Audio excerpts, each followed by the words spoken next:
This is a little sample of a Peter Pan collar, which has been finished off around the front neck and the front edge with a facing.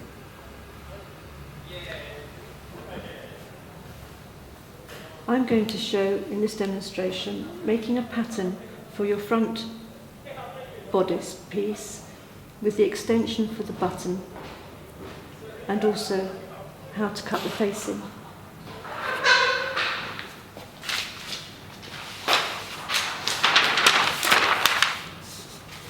So I'm going to work off a front bodice block,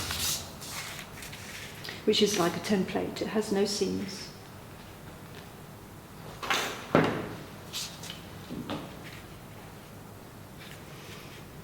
Lining up the centre front line with the lines on the paper, because that's the grain. And I draw round the block, putting in the notches and the apex point for the dart.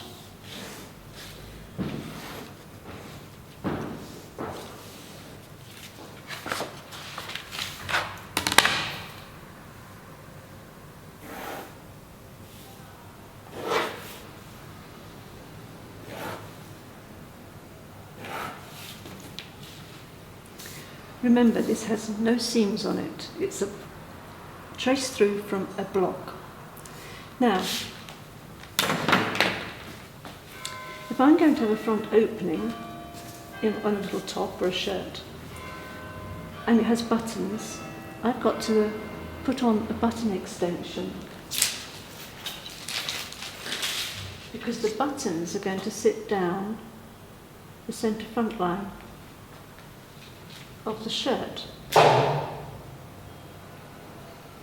They don't sit on the edge.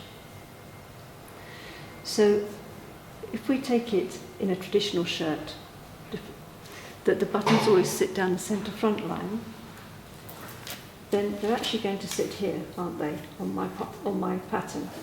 So I need to give an extension on my pattern, and that's called a button extension.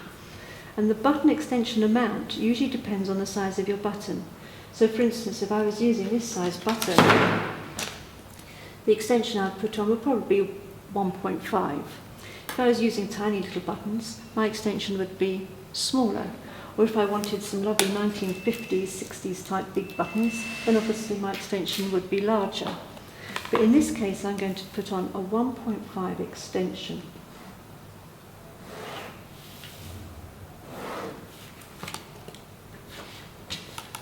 So now it's this edge, which is the edge of my garment.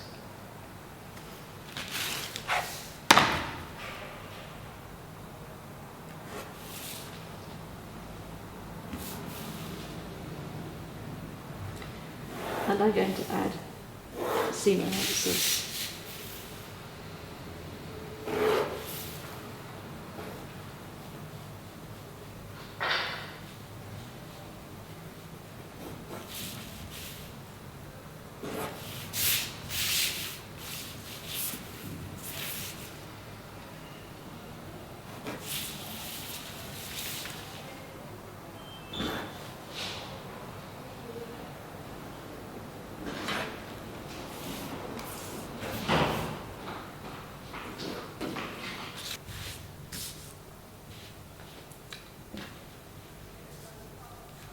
So I've traced off the bodice block, I've added on seam allowances, put in the notches as I've cut it out.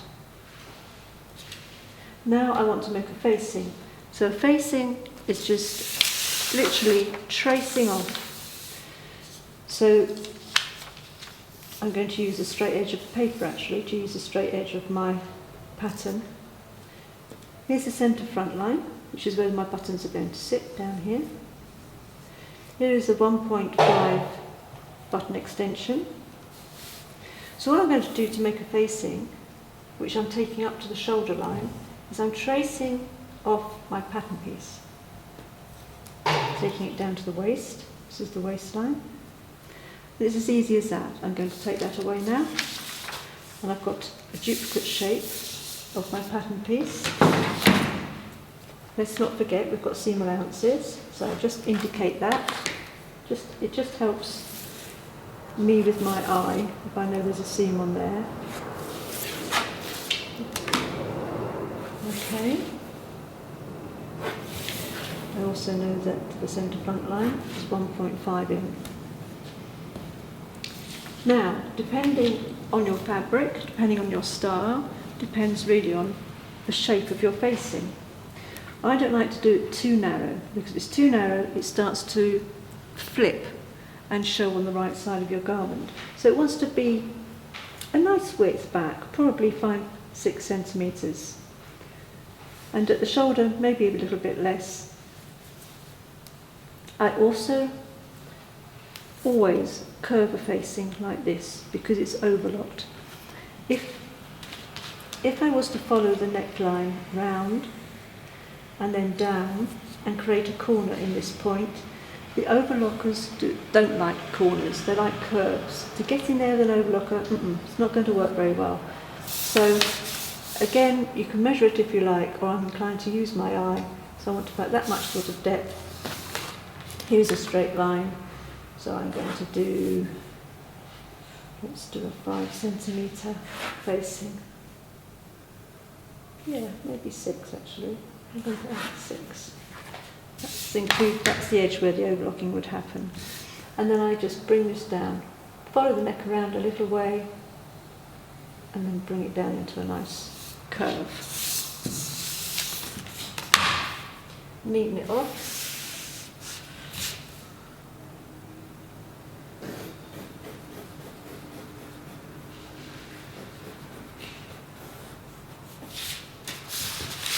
Oops, a bit of a wiggly line.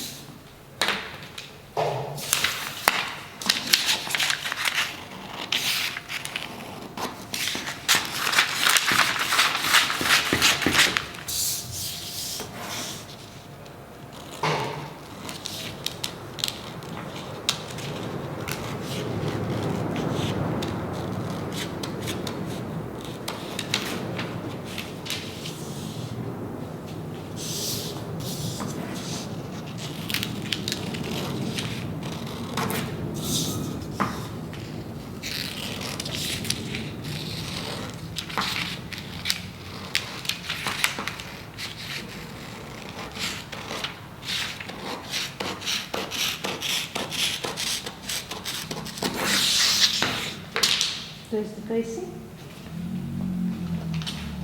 Just going to rub out my wiggly line.